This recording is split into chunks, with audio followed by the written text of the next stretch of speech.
Hello दोस्तों। ये question जो अभी रिसेंट में आरआरबी एनटीपीसी ग्रेजुएशन लेवल का जो एग्जाम हुआ है उसमें पहले दिन में जो फर्स्ट शिफ्ट में एक क्वेश्चन आया हुआ है, इस क्वेश्चन को हम देखेंगे। इस क्वेश्चन का देखने का हमका नजरिया ऐसा होना चाहिए, इसको कर आप सभी लोग कर लोगे, मुझे मालूम है। एक परसेंटेज का एक बेसिक सा क्वेश्चन है, आप सभी लोग इसको कर लोगे। लेकिन एग्जाम में किस तरीके से हम हमारी अप्रोच होनी चाहिए इस क्वेश्चन को लेकर, ना कि जो ट्रेडिशनल मेथड हम फॉलो करते हैं जिसकी वजह से हमारा टाइम बहुत कंज्यूम होता है।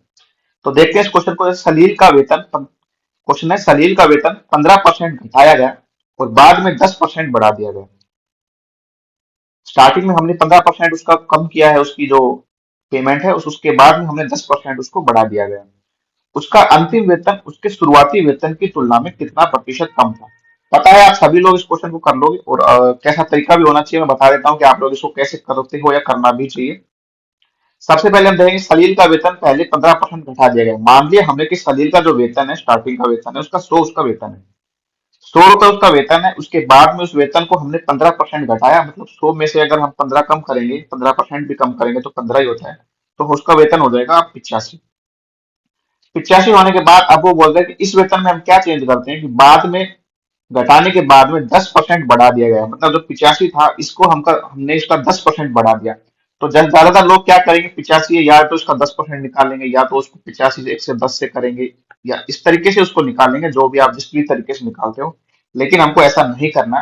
हमको डायरेक्ट पता होना चाहिए कि 85 का 10% 8.5 होता है। 85 का 10% 8.5 होता है।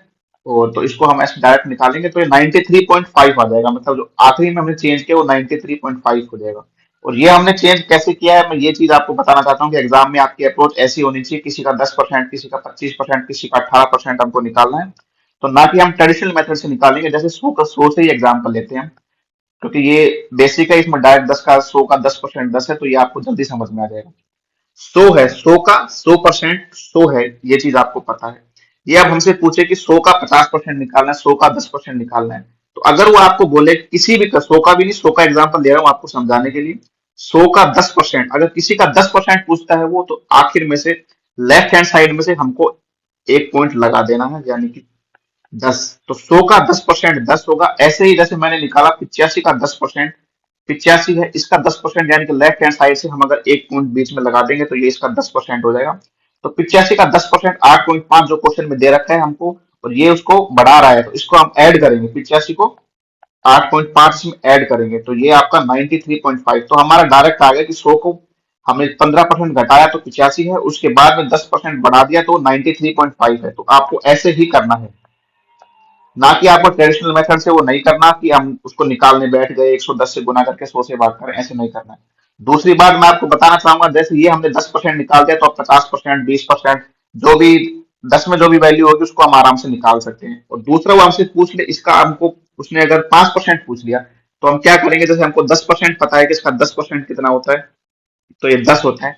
और दूसरा अगर दो के बाद हम इसमें पॉइंट लगाएंगे तो वो उसका 1% हो जाएगा। जैसे 100 है, 100 का वो हमसे पूछे कि 1% कितना होता है, तो हम उसको राइट हैंड साइड से दो पॉइंट के बाद के दो जीरो के बाद में पॉइंट लगा देंगे, तो ये उसका 1% हो गया। अब वो हमसे 5 पूछे तो 1% हमको पता चल गया 1 हो गया। अब वो हमसे 5 पूछे, 8 पूछे, जिससे भी पूछे, 8 पूछेगा तो उसको 8 से गुना करेंगे तो ये इसका 8 आ जाएगा। 100 का एग्जाम्पल इसलिए लिया है मैंने ताकि आराम से ये आपको समझ में आ सके, इसलिए मैंने आपको ये चीज बताई है। अगर वो अब हमसे कुछ भी पूछता है, किसी भी परसेंट का, किसी भी क्वेश्चन का कुछ भी पूछता है, जैसे उसने हमको दे दिया 150 दे दिया, वो हमसे पूछ रहा है कि 150 का 3% बताओ, तो हमको सीधा पता है कि उसका 10% होगा 15, उसका 1% होगा 1.5। तो ये उसका 1% हो गया 150 का। अब जो भी पूछेगा उसको हम गुना कर देंगे, 5 पूछेगा, 6 पूछेगा, 7 पूछेगा, 8 पूछेगा, 10 पूछेगा, 20 पूछेगा, 50 पूछेगा, तो ये छोटी छोटी चीजें हमको एग्जाम में आनी चाहिए, तो ये हमको पता होना चाहिए। तो आते हैं वापस क्वेश्चन पे। सलील का वेतन पहले 15% घटाया गया तो हमने घटा दिया उसका 15%। ये भी आपको डायरेक्ट पता है कि हम 100 का 15% 15 होता है, तो हमने 15 घटाया तो 85 पे आ गया। इसके बाद में वो हमसे बोल रहा है कि उसके बाद में 10% बढ़ा दिया गया, तो यानी कि 85 का 10% यानी कि 8.5, तो यही हम इसमें डायरेक्ट जोड़ देंगे 93.5। तो हमारा स्टार्टिंग में था 100 और लास्ट में था 93.5। अब ये पूछ रहा है कि उसका अंतिम वेतन उसके शुरुआती वेतन की तुलना में कितना प्रतिशत कम था। उसका अंतिम वेतन 93.5 हो गया, उसका शुरुआती वेतन कितना था 100, 100 में से 93.5 यानी कि 6.5 की उसके पास कमी है, 6.5 की उसके पास कमी है। तो ये हम यहाँ पे लिख देंगे 6.5 और किसकी तुलना में, उसके शुरुआती वेतन की तुलना में, तो यानी कि 100 पे, 100 का 6.5 हमको डायरेक्ट पता है कि ये 6.5 होगा। तो इसका आंसर होगा बी। ये छोटे छोटे क्वेश्चन मैं आपको करवाता रहूंगा और छोटे छोटे ट्रिक्स आपको बताता रहूंगा, जिससे आप एग्जाम में जल्दी से छोटी अप्रोच से क्वेश्चन को कंप्लीट कर सको। धन्यवाद।